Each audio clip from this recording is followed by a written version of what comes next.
Ал достар, мен болсам бүгін керемет бір шарадамын, керемет мейрам тойдамын. Бүгін Әли мен Еркенің ұлы Роза Қуанышқызының немересі Зейннің бесік тойы, және де бүгінгі ашығын айтқанда минималка қайдары осы тойдан болады.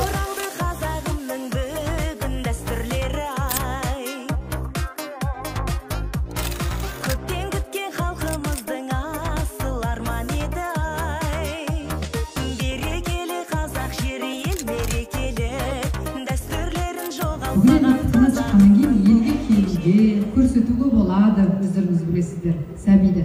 Сондықтан сол ауыз ашарға барлығыңызды дастарханға жинап отырмыз.